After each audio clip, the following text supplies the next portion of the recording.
Good evening and welcome to the Car Sim and Race Driver Show with a very, very special guest. This week, it is, of course, Rory Alexander. Here he is. How are you doing tonight, Rory? All good, thank you, Hugh. All good. It's great to have you back on the show. And I know that you've been doing lots of incredible racing throughout the year. I've seen you race with Keirith in iRacing. And you've been doing some fantastic GT Sport videos where you've met some of the worst and some of the best drivers out there in the past few months. And it's always exciting to see your videos. You're thinking, oh my goodness, what has happened to poor old Rory when he comes out with these great titles. But tell me, give me a quick summary of what you've been doing this year. Well, I've been hanging on really in terms of sim racing stuff, to be honest, Hugh. Obviously, welcome my second child into the world. As if one wasn't difficult enough, I thought it'd be good to have two. I thought it was a good idea at the time anyway. So yeah, just been hanging on really, just trying to make sure that, you know, the content keeps coming. I feel a lot sort of more comfortable with it now. I can dedicate a bit more time to it now that our youngest Max is in a bit more of a routine. So as you would have seen, the content would be a bit more regular now, shall I say. But yeah, we're still trying to work out how to get the weekends free to do some endurance racing. That's the pickle at the moment, the conundrum. Yeah. Because you've been doing, I've seen a number of your videos like on iRacing, because that was something that was fairly new for you, because mainly you did GT Sport before. And people will probably know you for, I always remember saying my goal was to get to A+ or S+ on GT Sport. And then that was the thing, and you got there, and that was it. You got into the top split. But how was it when you first started to do iRacing? Because that's a big change. It was completely alien to me, to be honest. It was a complete baptism of fire, because as anyone who knows with iRacing, you start off in the Mazdas. And I don't know if anybody else was like me, but I just span every single time in the braking zone. Just the back came round, I was gone. That was the biggest thing for me, and just the change of ethos around safety first. And obviously Gran Turismo Sport, you know, there's no damage or anything, so you can smash into each other, as you know, as you alluded to earlier. I found out all too frequently you can get smashed into, and I'm sure everybody, you know, has the same thing. But with iRacing, there's a consequence, and there's such a variety in iRacing as well. And I know people have a moan up about sort of the pricing model and all this sort of stuff, but if it's your hobby, you know, I'm quite happy to invest in it. If it gets me that little bit closer to you know, the real thing, then I'm all in. So yeah, it was just it was a complete alien experience, but I fell in love with it. Absolutely fell in love with it. It is quite invigorating, isn't it? Because I did the same quite recently. I got a membership for iRacing, and I started in it was my first race was a Formula V, and I was so bad I got disqualified. But the thing was, people were banging into me, and I was avoiding other people, and then I ended up hitting somebody else's wheel. And I catapulted over the thing, and it was hilarious to watch, although I was fuming at the time. And then somebody else hit me after I'd already crashed and stopped. They came along and they hit me, and then that was so many points away that I got disqualified from my first ever race on iRacing. But it is because it's like an on-off switch, isn't it? The brakes, you suddenly see all of a sudden that this lock up straight away. But there is something that just keeps you going back for another run. And eventually, I suppose you kind of get used to it and you start getting better. But did it take you a little while to adapt to the different type of driving that you have to do on iRacing? Oh, massively. Yeah, absolutely massively. And when I flick between Gran Turismo and iRacing, there's such a difference. I find iRacing so much more responsive. But, you know, you turn a little bit and the car's gone. With Gran Turismo, you sort of turn a lot, then it moves. But the biggest difference, as you said, was the braking. I mean, I don't know if you've tried you wait till you get to the GTEs where there's no ABS. You know, you tap the brake, you're locked up, you're in the back of someone in front of you. That's really interesting. When you get to the big boy stuff, the GT3s and the GTEs, and the multi-class racing, that's where it really comes alive for me. Yeah, because it is quite fun. I bought the Ferrari GT3 car. And a couple of weeks ago, they were at the Nürburgring. It wasn't Nürburgring. It was the German, Hockenheim. That's what it was. And that was really good. And to be fair, I didn't do too badly because I still felt, you know, it was a fixed series, which is quite good. So everyone has the same car. but it just took me a little while to get used to how much curb you can use, and because sometimes they're quite strict on track limits and things like that. Yes. But it was great fun, and then I did Skip Barber as well. We did a bit of Skip Barber, and they're quite fun. But I did my first multi-class race just yesterday. It was in the saloon car. It was an American one, so you had a Cadillac, or you're in a Kia, rear-wheel drive Kia Optima or something with about 400 horsepower. And it was kind of lethal. But it was at Oulton Park. And the first few laps, I thought, I can't even get the car around the corner. That final corner, I just kept spinning or running wide. So it took me about 20 minutes to try and get a clean lap. I love the variety, Hugh, that you're doing here. I literally just go GT3 at Grand Prix tracks. You know, that's me. And you're off at Alton Park in a Cadillac, or you're doing Formula V, or you're doing Skip Barber. I don't know how you do it. I don't know. Well, that's probably why I don't do it very well. But I love thought I have to have a go in that. And I ended up buying, like, I think I bought a Formula Renault, and I also bought one of an SCC single seater, which is even worse brakes than the Formula V. So it was just, you can go forward really quickly and really easily, but try and slow down and then nothing happens, or it just locks up and you just go straight off. And the thing is, in real life, I've driven a Formula Vauxhall Lotus many years ago. Oh, really? And it had really good brakes, although it was really hard. The brake pedal's solid, but it didn't lock up like that. So I thought, how can this be? iRacing's spending all that money, getting all this detail, and yet when you try and hit the brakes, it just locks up. It's an interesting one. I think one thing that you will find, I think the difficulty with it as well is probably the brake that you've got at the moment with the G29 brake, because it's a linear brake, isn't it? It's one that you can push really far. With when you get to a load cell and you're moving your brake sort of like that much, you can have so much more control because you're just doing it with tiny little fractions. And I think that will probably open it up quite a lot, because if I went back to the G29 brake, I'm sure I would have exactly the same issues. I would be going straight on, not stopping too early, going straight on. I would be doing the whole shebang. So I definitely think that would increase kind of the enjoyment if you ever find your way into a load cell. Yes, that is my next step, because everyone's telling me that's what to do. And I was fortunate enough to have a go on Thea's sim rig when it was her party down in London a few months back. And she had a new sim rig all built up, and it had a really good solid brake pedal. And immediately you just had the feel of how to brake. It was so much more comfortable and just so much better, more predictable how to slow the car down, which was great. But I had my wife nagging at me saying, "Come on, man, grow up, get off that machine. You're only allowed a small shot." So I couldn't have a proper go to really kind of get used to it. We were on a bit of a short time scale, but it was great fun. So what's been one of the biggest highlights of the year? Obviously, you've got your youngest son now. Okay, that's a big one there for you.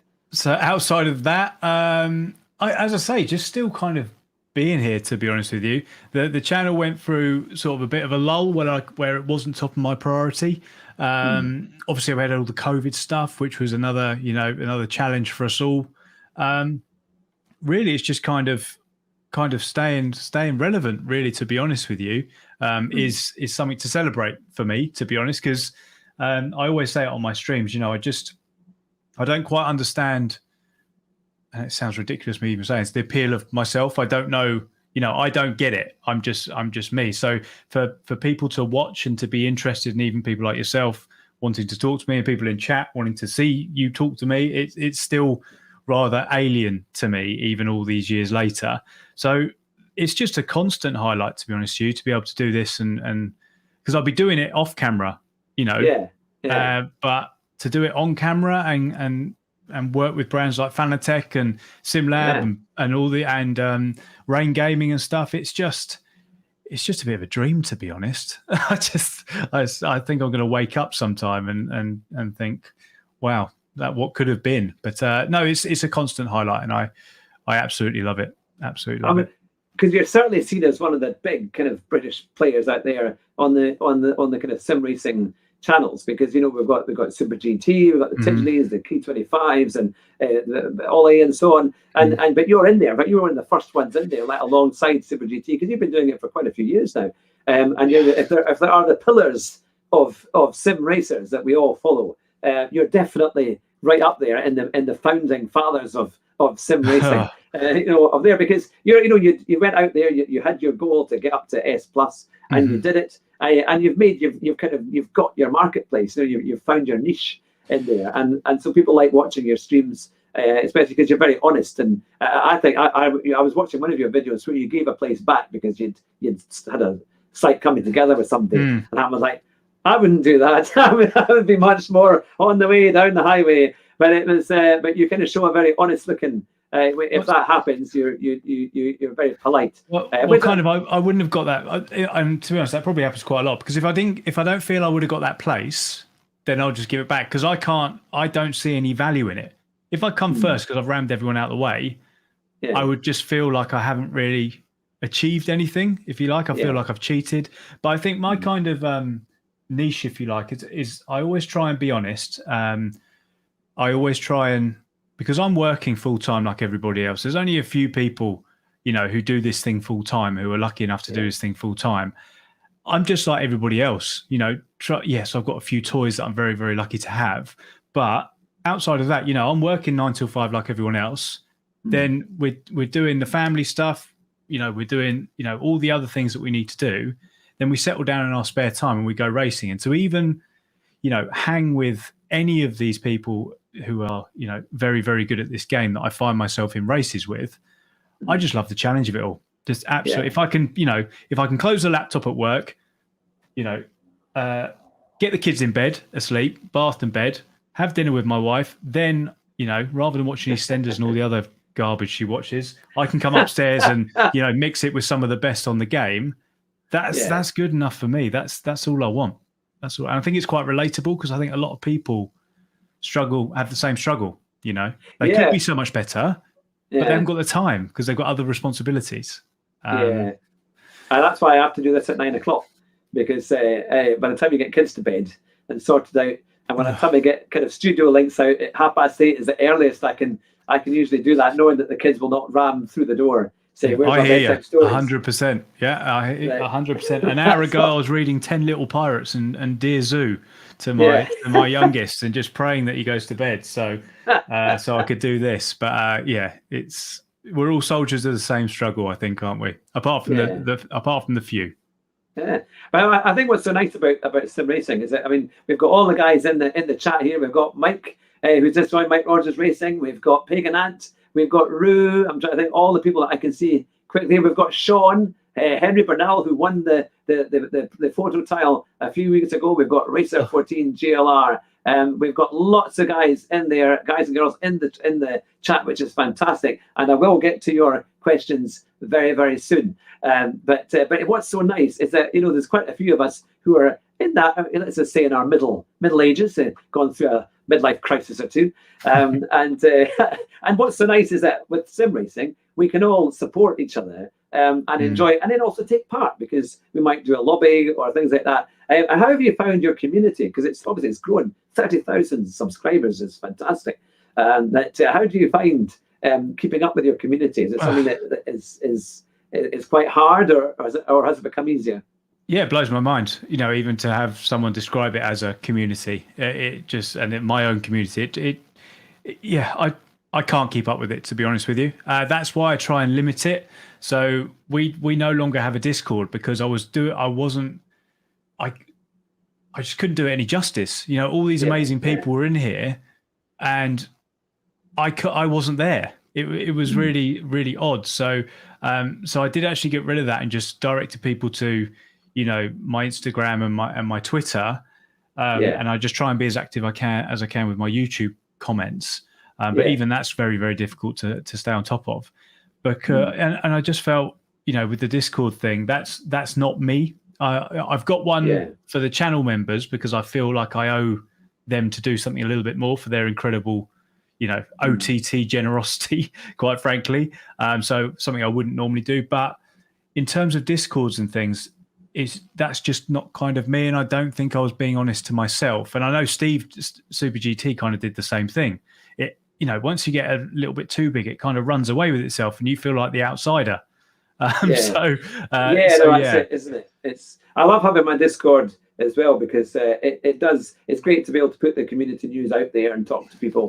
But it's nice when people are talking away amongst themselves when you're not there too, which is great. But it's all good now. I have to mention this one. Rob W488 has said, as a fellow Dacia driver and sim racer, has joined the Discord. Now he's I've got to see 2 Dacias now. Talk about having to change your car to go through a recession. But we've decided with the crazy prices of new cars, we got a ridiculous price for our second-hand one, so we bought Dacias. It's always good to know there's people who are budget conscious who are in the channel there as well. But I was going to say, Rory, what kind of car do you drive? Is it something fast and furious? So I used to have. So when I was talking about this on stream actually last night, before I met Erin, so in 2014, I got my first good job, and I thought, right, I'm going to treat myself, and I got myself a 53 plate. I think it must have been 2008 at the time, so it's about 5 years old. Well, no, would that have made sense? No, 2018, whatever it was. It was 5 years old. It was a Porsche Boxster S Sport. It was the 3.4 litre manual. I absolutely loved it. And I think I've got some pictures of it on my Instagram. Had that, met my wife, then had my wings clipped a little bit because I had to think of other things like buying houses and all this sort of stuff. But our cars at the moment, so the wife, much to my dismay, has got a Fiat 500X 1.6 diesel. It's horrendous. It drives like a tractor, sounds like a tractor. It's no good at all. I'm trying to get rid of it, but who am I to tell her what to drive? And then we have a family car, which I had more input in. We've got a BMW X3, so we've got that's a 18 plate, but we've just actually ordered a new car. But I did sneak in because you got 3 options with the X3 because I wanted a big family car that was a bit sporty. Yeah. So we got the M Sport one, and it was the 3 litre that we got. I sneaked in the 3 litre because she didn't understand what 2, 3, or 4 litre was. And I thought 4 litres a bit much. She was okay with it until we got the road tax bill for 450 quid, which, to be honest, actually took me by surprise a little bit as well. And I thought, I styled it out. I said, yeah, they're all this much. They're all this much. But road tax will soon be a thing of the past because we've just actually ordered, I think it was about 6 weeks ago, the BMW iX3. So the exact same car as ours, but completely electric. So we're going with that, and that arrives in February actually, which is quite. I suppose it's about 5 or 6. A good 4 months away thereabouts. So 3-4 months away. Oh well, that'll be quite a machine. So if you've got a driveway and a charge point, then that should. So that's the next challenge. I've been quite lazy with it, to be honest with you. I've had other things to crack on with, but yes, I've got to find how to charge this thing, which she keeps saying to me. So Rory, how are you going to charge this? And also, I think there's a bit of a shortage, so I need to get my backside into gear on that one. Yeah, you should be able to get a charger if as long as you can put it somewhere. So you're not I'm on a residential street, so it's no use for me. Because I can't park necessarily outside my house. So I'm kind of stuck for that one. But hence the Dacia diesels, and they don't come any cheaper than that. But so that's the way. But no, I suppose if you've got the space, and it'll be a great car. And and what it does is also, and what it does is it allows me to have the conversation about the 500X because I want to get rid of that. I want to get I never was interested in old cars, but I can see how people do it now. So when I was younger, when I first started driving, the cars to have were a Golf GTI, a Citroen Saxo VTS, or a Clio 172 Cup, right? Yeah. So I'm going to try, and they're horrendously unsafe, but I'm going to try and get rid of the Fiat 500X and say, right, I'll have a run around that. I'll drive to the station, or I'll drive to Golf, or whatever. And I'm going to try and get one of those, maybe a 172 or something along those lines. I fancy one of those ones, to be honest. Yeah, some great pocket cars. Rocket. Yeah. Especially some of the machinery nowadays. I think some car prices have gone through the roof, but there's some other great cars that are quite cheap. I used to have a BMW, a 540 Touring. It was estate. Very nice. A good friend, my old friend Jonathan's car. They'd had it in the family for a long time, but it was a great machine, really fast and fun. But now I think it's maybe still possible. I mean, I've seen like Porsche Boxsters at about 6.5, 7 grand that are quite old. But if they're at all kind of well maintained, they might be all right. Or even like some of the Mercedes S-Class coupes. the V8, V10 or V12. Again, for similar money, you just have to shop around a wee bit. Yeah, my dad got the would it be the SLK? No, what's the big one? The one that Clarkson had. There's the SL, was it the SL? Yeah, the SL. Yeah, the SL is the one. It's really nice, kind of convertible. Yeah, so he had one of those. He had one of those a few years ago, and it was just. I remember Clarkson had one, the AMG one, and it was just beautiful, absolutely beautiful. Yeah, I've been getting old SL. I love watching these videos called the barn finds, and they go to like. You were saying, yeah, the old abandoned junkyards, and there was one done by the Bearded Explorer about a year or two ago, and he found this abandoned junkyard somewhere down south, in the middle of an old field, and the woods had kind of grown over it, and there was like 500 SLs, like the old, like from the 80s, and actually remarkably good condition, 3-door Range Rovers, the original Range Rover concept. There were about 7 of them, and amazing stuff, and you just your eyes were watering with this stuff, because you think, oh, any of those you would want to have. Audi Quattros, Quattros, Ford Escort RS 2000s, all the kind of amazing kind of iconic cars you get on a Seat Corsa and things like that. It's definitely there's some amazing machines that kind of, they're the things that you grew up, as you say, wanting to drive. I remember when there was a craze with the Clio 172. They were great cars. I think that's probably the one I would go for out of those. I would go for the Cup out of it. I wouldn't get the full fat one, as they call it. I would get the Cup, and then even then you can get the 182, or you can get the 182 Trophy, which is like a lava orange version of it. It's completely stripped out. It was really nice, and it was. But the problem is, it was limited run, so it's still about 17 grand. To get one, which is I can't justify that to get that one over the line. But yeah, that sort of era, I'm all in if we can get rid of that bloody Fiat 500. I'm sure you'll get rid of that Fiat. I'm sure it's not that bad. Sorry if you're watching, darling. By the way, I know she was watching. So, and I did say to her the other day, it's okay, you can drive what you want. I don't mind, but really, it hurts my feelings. One of the best cars I ever drove was the new Fiat 500X with a 1 litre turbo petrol. It was a completely different car. But it was really like a real proper Italian car. Zingy engine, lovely gearbox, and it was quick, and it was great fun. But doesn't sound like our one. No, the diesel might not be as good as that. But no, it's quite fun. Now that we've had all of our crazy car questions here, and quickly before I go to the chat's questions. Oh yes, we did get asked it by one of the chat is, what's in that mug that you're hiding away there? It's a cup of tea. It's a cup of tea that's getting ever colder. So I've been waiting for breaks to swig it before it gets all too cold. But no, it's very nice. That's the thing. Now, for everyone who's watching tonight, especially from the guys from our community here, I've got Rory's link for his YouTube channel in the description below. So if you've not already subbed to his channel, please go over and sub to his channel after you've been watching the show tonight, because he's got over 30,000 subscribers, but he's always looking for more, I'm sure. So it'd be always fantastic. And here is my friend Jonathan that said, Hugh always recommends Fiats, but never buys them, which is absolutely true. I do love them, but I never buy them myself. But, so you like them enough, but not to have one yourself. I was that close to buying a Tipo station wagon a couple of months ago, but we just didn't quite do it. But so that was the thing. But yeah. So I'm going to now ask you about GT7, because of course this is the latest, coming out March the 22nd. What do you think it's going to be like? Are you excited?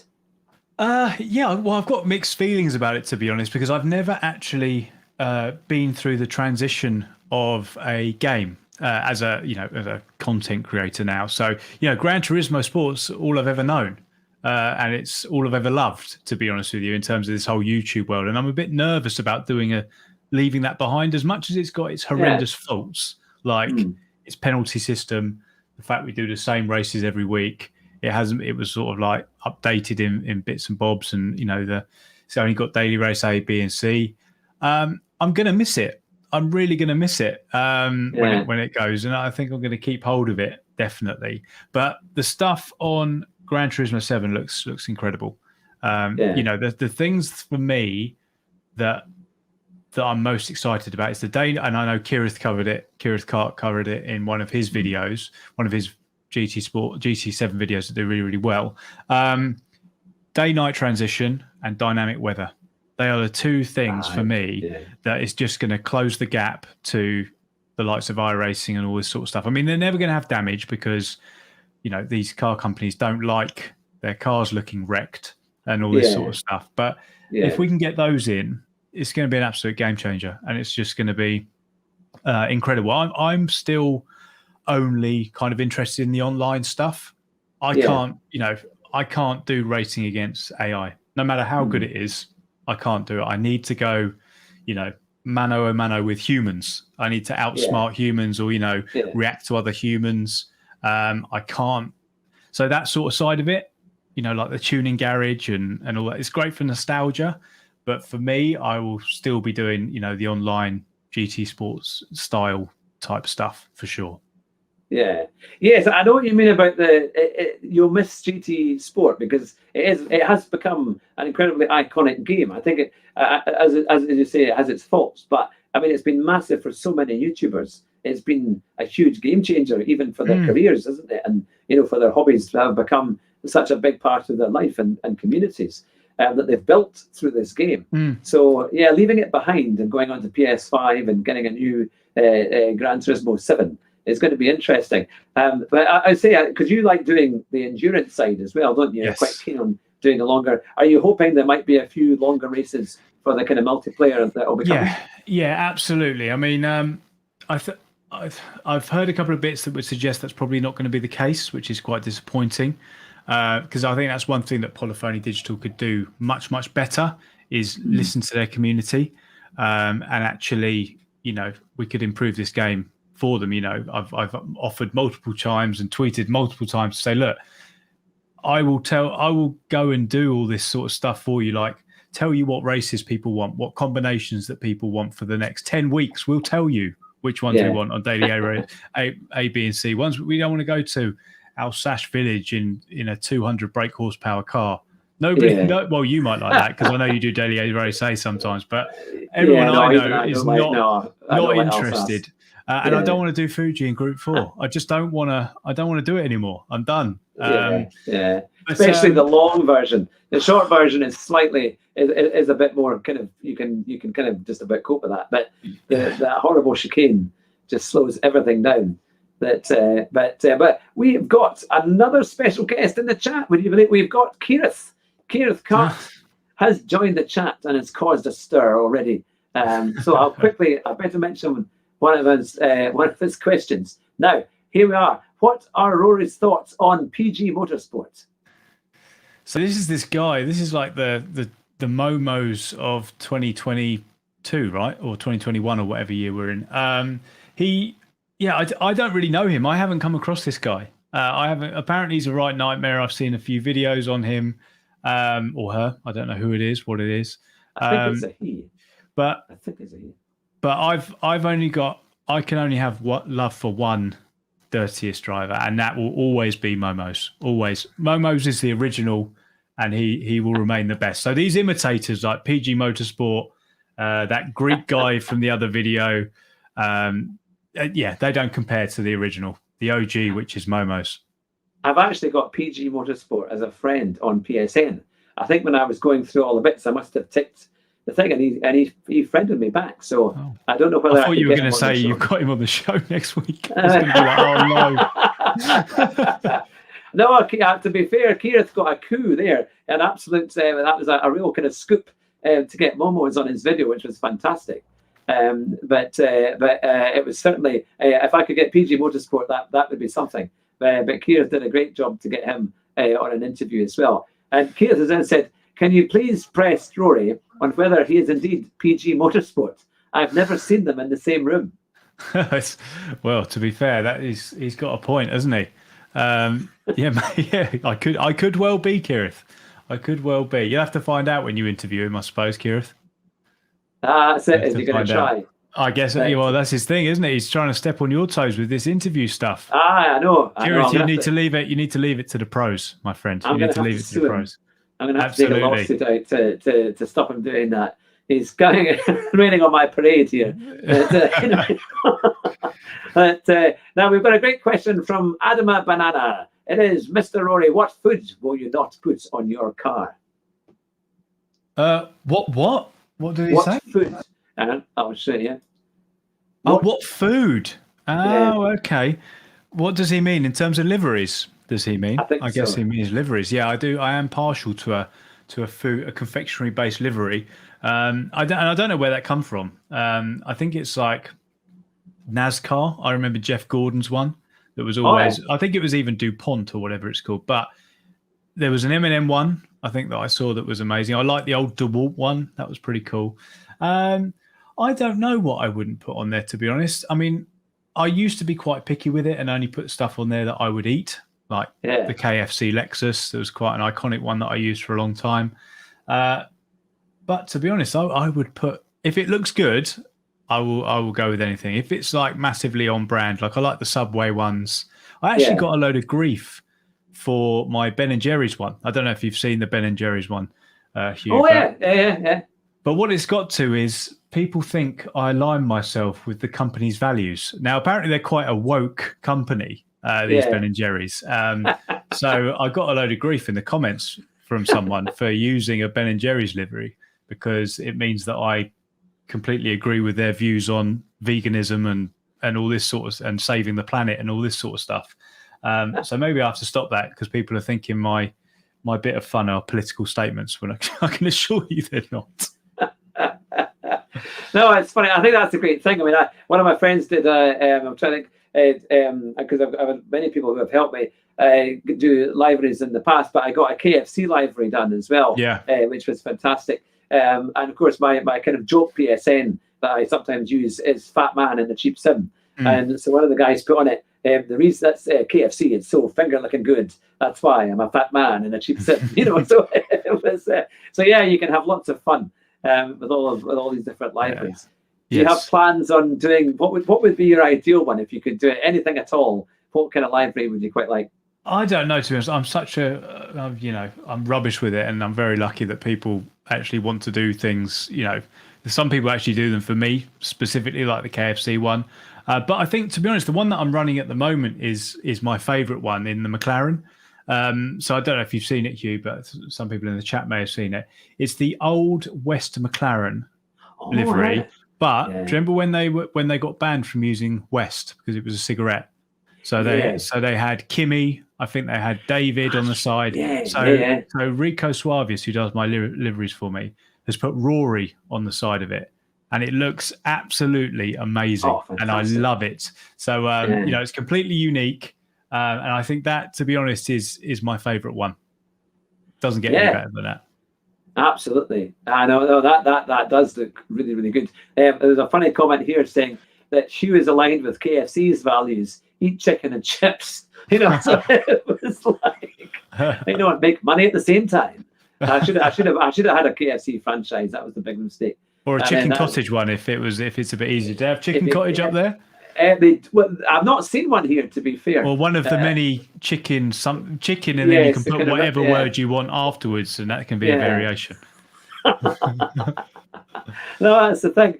Now, Keirith has asked the question: what is Rory's favourite book or serialisation? What's my favourite book or serialisation? I don't know. All I can say is I don't actually read books. I like audiobooks. I like books. It sounds terrible. I like to listen to sort of podcasts and stuff. So I like have things actually read to me. And I'll watch TV shows wherever it's possible. So the likes of, like apparently Game of Thrones was a very, very good book. But we just watch the TV instead, or have it read to you, I think. It's much easier. Now, one of the ones that they've come back with here said, Jonathan said, Dixie Chicken in Edinburgh. It was free botulism with every order.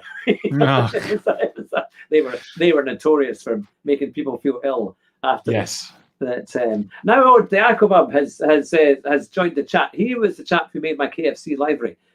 So it said, but he just popped in to say hello. So tell me, what do you think has changed in the last year But looking at all these big games that have been coming out, like as we haven't actually talked to set, of course, a competition either. But what would you say are the standout points for things like iRacing compared to GT Sport? I think the no frills. I think the driving standard actually for it sounds, I don't want to alienate anyone who plays GT Sport, but I just think there's a higher level on iRacing. To be quite honest with you, the ceiling is much higher. I am nowhere near. I might sneak into a top split at some point. If I do the last race, a race nobody wants, and I'm at my highest DR ever on Gran Turismo Sport, I might sneak into the top split. With with iRacing, you have not got a hope. Some of the guys that are up there, we've got the actual race drivers, which is, another thing as well. So you've got your Max Verstappens, you've got a lot of American ones, you've got a lot of German guys who do the touring cars, and you've got a guy called Max Benecke, who is the first guy to get over 10,000 iRating. Wow. To put it into perspective, mine hovers around 2. And I'm an A+ driver on GT Sport, which is the top level. So I think there's a guy called do you know who Rubler is? Rubler? He's the guy. I think he's. So he was Nicholas Rubler. He was a GT Sport World finalist, I believe. I think he's about 6K iRating. Wow. So that kind of gets, he's halfway up the chain. And I think he was about 5,000 iRating at his peak. So that's that endorses kind of what I'm saying around the standard, to be honest. But that's also because the barrier of entry is so much higher on iRacing. You can't just pick up a controller and away you go. The minimum setup you need is a wheel and pedals. So that stops, my 14-year-old nephew getting on and ramming everybody on my account. That stops that, because you need to go through everything. And also, I think the standout as well with iRacing is just the variety of this stuff, and the immersiveness. I just think the difference in some tracks. So, for example, the difference with Le Mans on iRacing to Le Mans on Gran Turismo is just worlds apart. Same with the Nürburgring. Just incredible. I love the challenge of it, to be honest. Those are two tracks I haven't actually tried yet on iRacing. But even I thought it just looks really sharp when you watch like a replay on iRacing. It's very, very good. And all the sounds can sometimes be variable, but they're still quite reasonable. And you get the feeling that some of these cars are quite tricky as well. They don't react. You've got to be ready to get snap, oversteer, understeer, the whole kind of thing. And you need to, because if you don't correct that, you're in the barrier and it's over. On Gran Turismo, it doesn't matter, because you get snap out. It doesn't matter. You just bounce off the wall. You're still going. So there is there's trepidation there. Yeah. Because that's the thing. I mean, I have to admit, Formula V or the Mazdas, the Mazda MX-5s, you get some great races with them. And we had Dave Cam on a few weeks ago, and I remember watching his video, and he was saying that he basically stopped, let everybody go through the first few corners, and then he caught up. And after about 2-3 corners, he'd already gone past about 4 people. Because literally all you saw was smoke, and people had spun off, and then he ended up doing pretty well. Yeah, so he's great. Yeah, he's great, Dave. I love his content. It's really, really good. Yeah. Now here's a good question for you from Koloff S. Callan. He said, "Can you ask Rory why he never smiles while racing?" See, Koloff he's always got this all the time. He's always on me for this. I don't know. I think it's a nerves thing, to be honest with you. I feel such a responsibility. Again, saying this on stream last night, I feel such a responsibility to put on like a show, because I think it just goes down to the whole, not quite sure why people watch me and all that sort of stuff. So I get incredibly nervous. If I'm laughing and joking, then I'm going to crash. That's it. I try and be as focused as possible, and I expect so much out of myself, because this is my hobby. I want to be the best at it, or the best I can with the time that I've got. It's just in my nature to not be very happy unless I'm winning. Really, But the phrase is, I hate to lose more than I love to win, I think is the phrase. So yeah, that's why I'm not smiling. I think it is quite tricky. It is tricky though, because people make that mistake as well. If you look at a comment and then you just look at it at the wrong time, and then it takes your eye off the goal, and you're coming into a corner or something, and you can go wide or just not get it right, or worse, it can really ruin your whole race. And that's you have to learn how to be able to respond. And sometimes you're going to go quiet as you're concentrating, as to have it all to make it work as well as you can. Absolutely. Because people are there mainly to see good results, and good racing. So, that directly does not that's not compatible with me looking like this at the chat all the time. Because I look at the chat and then I'm in the wall and then it's the end of the race. So yeah, there's a lot of concentration involved. I would say that's another thing as well.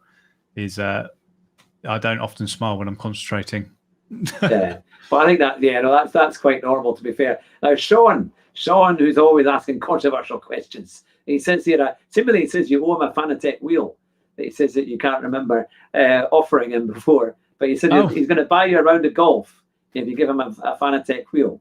That's absolutely fine. I will see you at, what's the one up in Scotland? The Trump one. What's the most expensive one? Oh, the Trump Turnberry is really good. It's a great hotel, but I've been there a few times. It's a fantastic hotel. That's absolutely fine, Sean. It'll probably exceed the cost of the Fanatec wheel I'm willing to part with to give to you. So that's absolutely fine. I'll see you up there. If you can get my flights as well, I'd appreciate that. Well, perhaps we could all meet up there. That'd be great. I'll be all over that. Yeah. And he's also asking, why is it always Sean's fault when something goes wrong on one of your live streams? Seemingly that's his query. Just any excuse really to blame Sean for most things, really. I don't know if it's me blaming Sean. I think Sean is blamed by most of the others in the chat, to be honest with you. I'm too busy concentrating and being miserable to sort of interact. But I think Sean brings that on himself. Again, that's his own fault. So there we go. His point proven, I suppose. That's the thing. Now, Jonathan has asked a question in French, and I have absolutely no clue as to what he's saying. So, Jonathan, you need to write it in English. Now, Philip Horton has said, can you ask Rory why Porsche wheel rim is his favourite? I will show you why. Look at the state of this thing, right? Hopefully this thing won't come off and smash me in the face. Hang on. This is why. Look how beautiful this thing is. Nice. That is why. I just look at all the buttons that I don't use and all this sort of stuff. It's got a little dial there that I don't know what it says. It's just absolutely incredible. It's leather as well, which is cool. It's leather as well, which is nice. I just absolutely. And Porsche is one of my favourite brands. So it's like I'm driving the real thing, really. Yeah. I mean, that does look really, really good. When you see them inside on the real racing, it does look very, very similar, which is fantastic. That's the thing. Now, here is a good question from Smoker Mike 77. Rory, do you find it hard or get stressed being so honest and forthcoming with your content when there is such a large amount of harsh criticism out there? No, I used to get worried about what people said, but then I've become I like to think I'm very self-aware. I talk about this a lot as well. I am what I am. I am what I am, and I've been true to kind of myself through a lot of things that happen, just generally, really. So it's just in my nature to be honest about this sort of stuff. And if I'm not me, if you try and be someone you're not, especially on YouTube, you're going to get found out pretty quickly, especially when you're doing things like live streaming as well. Yeah. You knocked your water over like I always do.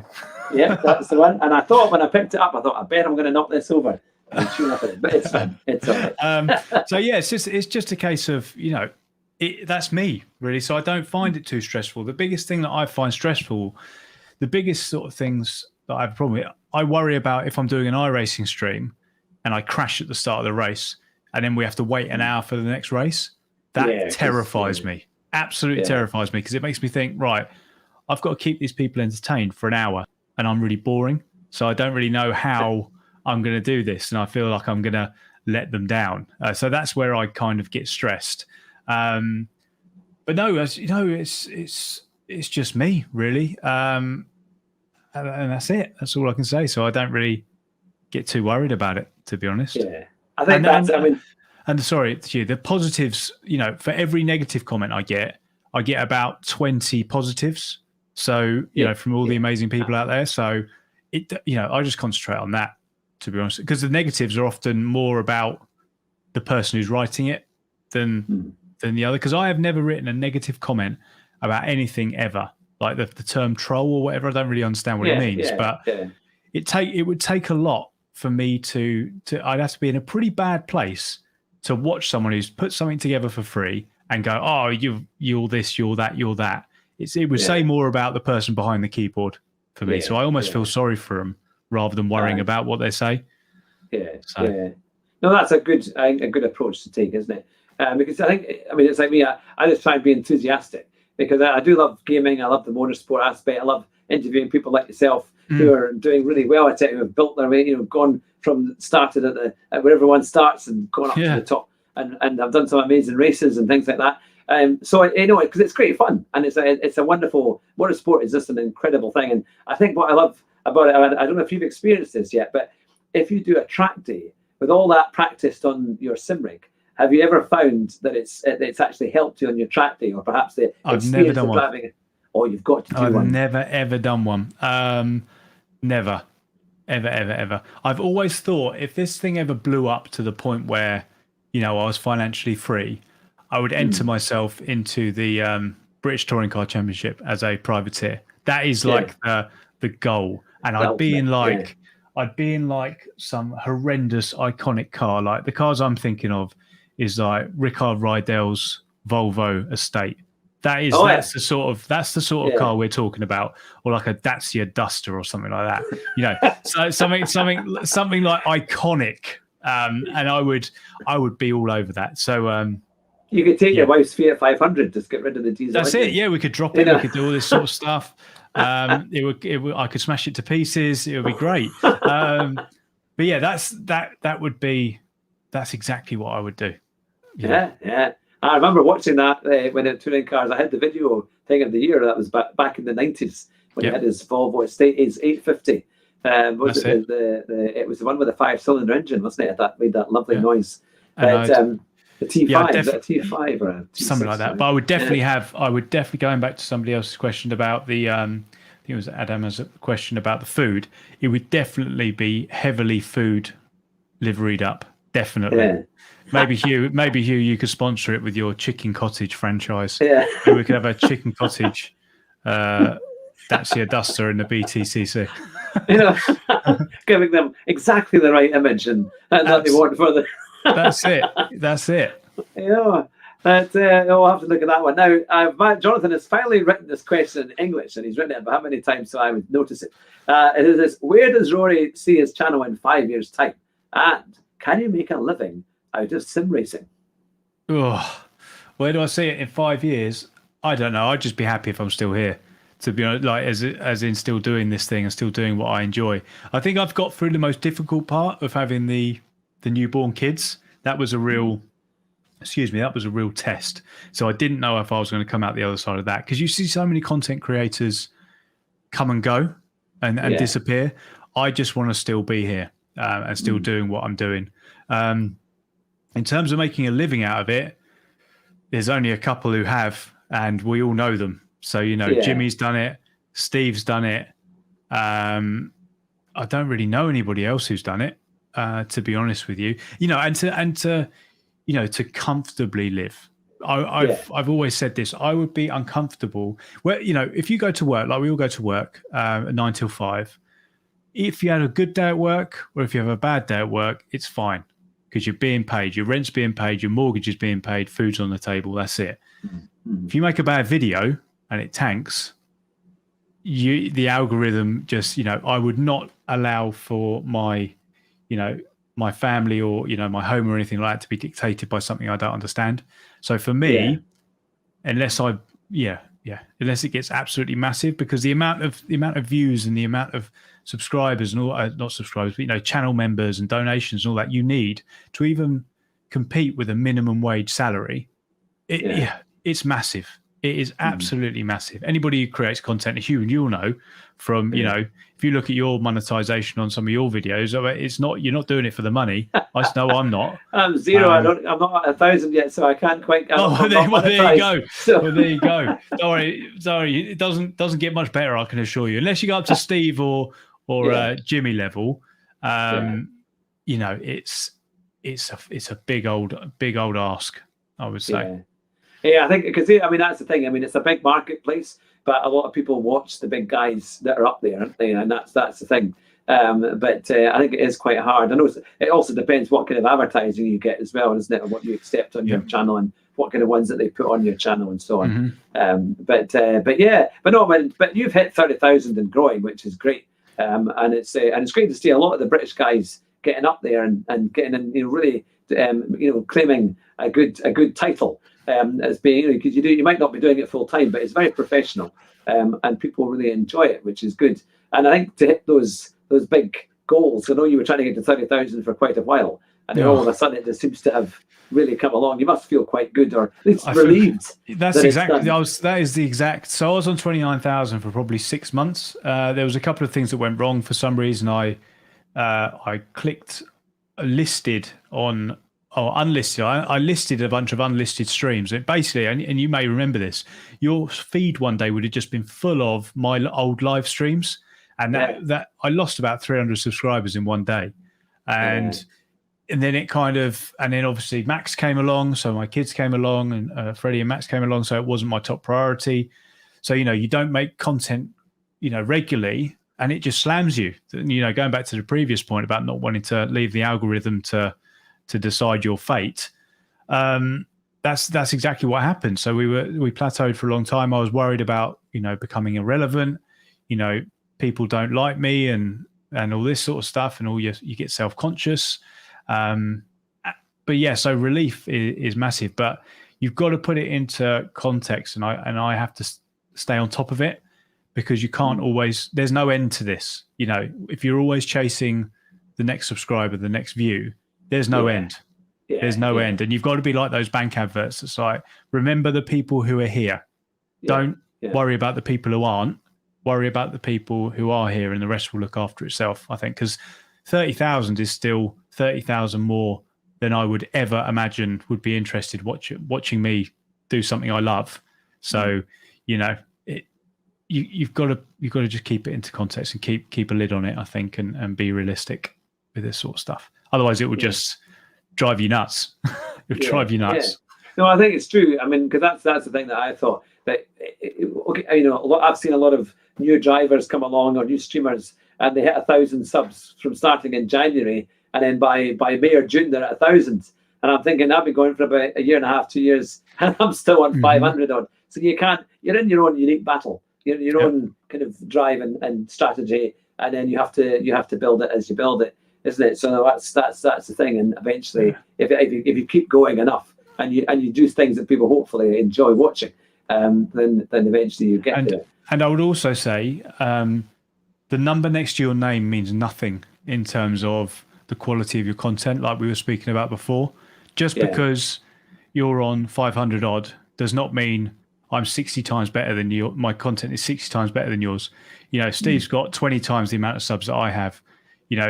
Do I, obviously naturally I think, oh, he's much, much better than me for that. But the guy's been doing it for 10 years, and you have to, you have to respect that, because it's absolutely crazy for doing it for that long. But, you've just got to be so careful with this sort of stuff, because it's not a knock on anyone. It's so, you have to just, if you actually look at the big guys on YouTube, whatever it is, you can always think about the one video that made them pop. And that's it. Yeah. You can even see it on the likes of Jimmy and Steve's channel. So Steve will openly admit, like, his one was Shameful Rammers. That thing's got like 4 million views or something. It's absolute madness. Jimmy's got one where he tried like a £1 million simulator. It's got millions upon millions of views, and then it just snowballs. It just snowballs. So you need that one great title. That is what you need, and then you need to sustain. And if you can get eyeballs on your stuff, then and a percentage of them stay. If you scale that up and do it regularly, you'll be fine. But that's the key. Is they say YouTube's a marathon, not a sprint, and that is probably the truest thing, and the truest bit of advice I give to anyone is it's a marathon. Marathons and people who eat KFC is probably not a good combination. As a contradiction, that might be the one. Make a good title though, wouldn't it? So yeah, maybe I'll try that then. Maybe I'll try the marathon KFC eater. But there we go. Now, Smoker Mike 77 has said, Rory, thank you for being so humble and honest about everything. You are a gentleman driver, ambassador of the sportsmanship, and overall a great human being. That's what I mean. That's really kind, Mike, and that's why I don't care about the negative comments, because that one means more to me than 10 million people who say, you're crap, basically, and you're boring and you're rubbish at racing. So that's the sort of stuff that makes me do this sort of thing. So thank you, Mike. I really appreciate it. It is so nice, though, because I think, and that's the great thing about doing the lobbies and inviting your community to race with you, that you're able to, that you've got this camaraderie as well and friendship. And I think if we were all to meet up now that finally COVID is beginning to ease up a bit, people have been talking about let's have a party or let's have a meetup. Let's all go to Goodwood together and meet up there, or some kind of go to Silverstone or somewhere for a big meeting. And hopefully we can start to do things like that, because I genuinely think it would be a great way to get to know our communities so much better, and be able to enjoy one another and see, shake a hand here and there. Absolutely. Because I think it's been a very hard time for a year and a half for a lot of people, and sim racing has helped to fill a huge gap for lots of us to try and offer something and connect to people, which is kind of vital, I think, for your well-being, isn't it? And it's wonderful how that sim racing communities have really been able to thrive, and out of doing the things that we all enjoy doing, racing each other, which is great. But now the Rumar experience has said, Hugh Hatchick, well, the deep fry and batter Mars bars, why not marathon with the Colonel's secret recipe? though now it's called a Snickers meat. That's true, isn't it? I've actually had a deep fried Mars bar. It was actually really nice. Oh yeah. It wasn't in Scotland. It was down in Portsmouth at uni, but yeah, it was really nice. If anyone hasn't had one, I'd definitely endorse getting it. Yeah. Now, here's the thing. What is? I know you've always got a big race coming up, but what have you got? Any kind of big races or endurance races that you're planning over the next wee while? Yeah, so they're few and far between at the moment because of obviously kids and weekends are. I don't know why iRacing don't have stuff like a 3 hour on a weekend or on a Friday night or something, because I'm sure they must understand their demographics are probably people with families, to be quite honest. So as I say, weekends are sacred. But the next race that is coming up is the Suzuka 10 Hours, which I think is in 2 weekends' time, which I'm doing with Team Rock. So I'll be doing it with Charlie and Kirith, which I'm really excited about, obviously, because it's Suzuka in GT3s, almost said Group 3, in GT3s, which is right on my street. So I cannot wait to do that because I haven't done it for a long time. And the missus has been out so much that I no longer have the dad guilt. So I often get dad guilt of like, oh, okay, I want to go sit on a rig for 10 hours while she's sitting there with the kids, like they're driving her mad. So I've definitely, she's in arrears. So I'm good. I'm ready to cash that check and go racing at Suzuka. And I cannot wait. How do you find doing 10 hours, mind you? Because do you do driver swaps, I take it? It's like a 3 or 4 team, is that way with Kirith and others, is it? Or, with Kirith and Charlie Roscoe, who's Australian. You should get him on your channel, actually. He's brilliant. I've heard him. Yeah. He's brilliant. It's great, to be honest with you, because we do, depending on tyres, it normally works out as where we do a double stint, which is, and a stint's probably about an hour. So, but I've done like a 3 hour stint before where we needed to. But no, I just absolutely love it. I mean, the guys will laugh because I end up like having dinner on stream and all this sort of stuff, and they hear me clinking with the pasta bowl and all. It's just so funny because you can bring them into your life. It's just so funny. But yeah, that's next 2 weeks, and I'm really looking forward to it. Really looking forward to it. Yeah. Oh, well, that sounds really good. We've got our HHTCR Championship on Saturday. It's going to be the 3rd round, and we've got 2 splits. And for once, I made it into the top split. And nice. It is at your favourite combination, Fuji Short on Group 4. But it's fun. But it's all front drives. It's a front drive series. Yeah, I'm not available for that one, Hugh. If you were thinking anything. But yeah, no. So I thought you were going to spill your water there when I told you. No. But yeah, so we've got that on Saturday night at 9 o'clock, which should be great fun. We've got some great drivers. We've got VQR Jack in there as well, who's one of the fastest, quite often gets a top 10 time in the EMEA. So he's taking part in that, and a really great group of drivers, which is good. So we're looking forward to that. Now, one game we haven't really talked about is Assetto Corsa Competizione. Now, is that something that you've tried, or Yeah, I've tried it. I think it's 90% there. ACC. It's 90% there. There's a couple of key things, and it's sort of like chicken and egg with it, really. I don't think the online stuff is good enough, to be honest with you. I don't think the online experience that you will get with Gran Turismo or iRacing, I just don't think they've got it quite right. The cars, I think, they sound incredible, to be honest with you. The level of detail in there is incredible. I think the variation of tracks is great. The weather, they got dynamic weather. They've got day-night transitions, but they just don't have that online element. And it keeps this competition server thing. I just don't get it. And they should, so Dave Perel obviously has got the sim grid, hasn't he, that he's created. Yeah. That should scream to Assetto Corsa Competizione. We've got it wrong online, because a different third party are taking, obviously they're using their game, but they're taking people away from their model. It's just absolute madness. So I actually haven't done a competition race because I don't even understand it. It comes around like once an hour, and then sometimes it turns, sometimes it works, sometimes it doesn't. I don't know where it is, what it is. So yeah, I've struggled with it, to be honest, and I haven't really touched it since it came out.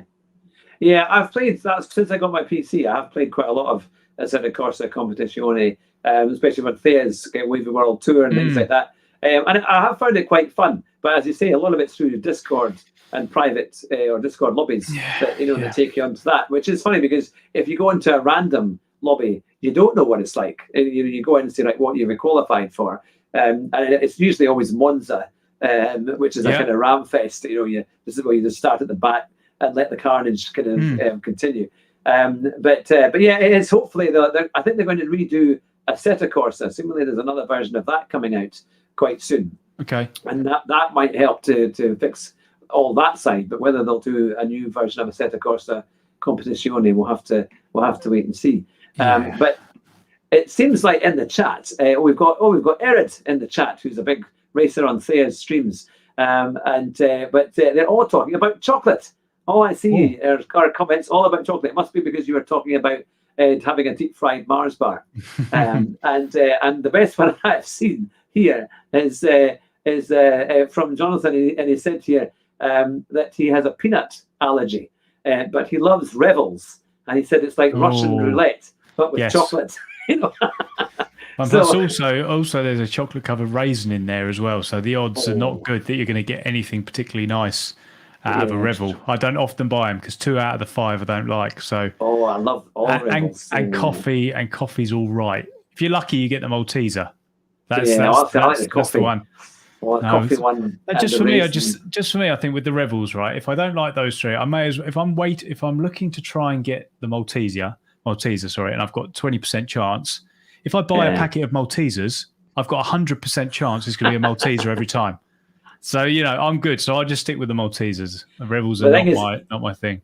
The Revel Malteser looks almost identical to the toffee. So you can pick one of those and you think maybe there's a weight difference. Maybe you can sense the weight difference in it. Just some Maltesers for me would just be fine. Now, Forza Troy says, Rory, just wanted to let you know that Ollie has just taken down Ruben's Barrichello. So it must have been there must have been a racing incident.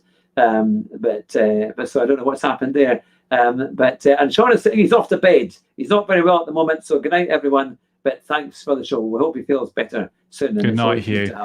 To have Sean on the show. But But yeah, so no, that's the thing. Well, I think we've covered so many different topics. And I suppose it's time now, if you've got any other questions, to put them in the capital so I can make sure. Oh, Jeff Colclough has turned up, which is great to see him. He helped me with my PC and getting it all set up and sorted out. And he says everything is better in a community. And that's definitely true. Definitely true. That so if there could be things that you would like to do in the next week? Well, I know you've talked a little bit about the races, the 10 hour at Suzuka. Yeah. What would you like to see, or would there be a kind of ideal race that you would do that you would like to take part in? Yeah, it comes around every year. The Nürburgring 24-hour on iRacing. That is the race for me. Any of the 24-hour races on iRacing, I love. I would love to because obviously it was not a great time when those were on, so I missed the Spa 24 because I think Max was born like the day before, so I didn't think it was appropriate to go racing. Sorry, dear, I'm playing. I'm off. See you later. No, just those really, just to get back into the iRacing specials. I love them. I really do. I think they are literally just such special events. They've nailed them every single time. So yeah, the Nürburgring 24 hours. I think for me, it's the ultimate test in sim racing. I think that one. It doesn't get any more. It doesn't get any better than that for me. Yeah, it's amazing that the selection of things that you can get, and everyone likes a different track. See, I love Brands Hatch, especially in the GT4s, and we actually did a really good ACC race. It was at Bathurst, and I think that was in the GT4 Aston Martin. And that was such a nice car to drive. You could just push it to the limit the whole time, and that's one of my favourites. And in Thea's new tour that they're doing, it's called the Rush Hour, and they're going to have a GT3 and a GT4 team. Cool. So you have one of each, and then you can race in all these different races that they've got. And I think you need to register by the 24th to do that. But it's great fun because it means if you like GT4, you can do that. If you like GT3, you can compete in that as well. And there's lots of different world tracks out there that we can do it. So it's fantastic. So I was going to say in bringing it all to a close, what would you like to say to your community? As many of them are here watching, and what would you like to say to them? Just they always hear me say this. Just thank you, guys. Really, to be quite honest. As I said earlier, just to be doing this and people care that I'm doing it allows me to, enjoy what I do, present it to others. I get to work with amazing brands because of these guys. I get all these toys because of these guys. Without any of these guys, I wouldn't have any of this. So just thank you. I just really appreciate it, really. Well, I think we all have to agree. It's been an absolute pleasure to have you on the show, Rory. And as I say, you're an absolute gentleman. And it's thank so you good for having me because, here. I really appreciate it. Third time now, right? Yes, the third time, and there'll be hopefully many, many more. But every time I interview you, there's another little one that's come along. I'm done. Yes. But before we also go, if anybody's watching this who isn't subscribed to Hugh's channel, please make sure that you click the subscribe button as well. Make sure you like it as well. It really helps out Hugh on his path to 1K, which I know. Well, one, I know you'll get there, but two, I know how incredibly difficult it is. So keep plugging away, my friend. Keep doing what you're doing. Your stuff's great, and I'm sure you'll get there in the end. That's very kind. I really appreciate that. And it's great to see everybody watching tonight from Rory's channel and from our community as well. It's great to have you all watching. And I'm sure you'd agree, it's been a pleasure to have Rory on the show, answering all these questions and giving us a great answers, and really just a wonderful, wonderful experience of what it's like to be a top sim racer and YouTuber as well, from one of the founders of the British pillars of the community of sim racing. It's absolutely great. So stay on the line at the moment. But to everyone who's watching and who'll be listening on the podcast, have a fantastic week. Drive fast and try not to crash. And if you do, you might just win the race at the first corner. Bye just now.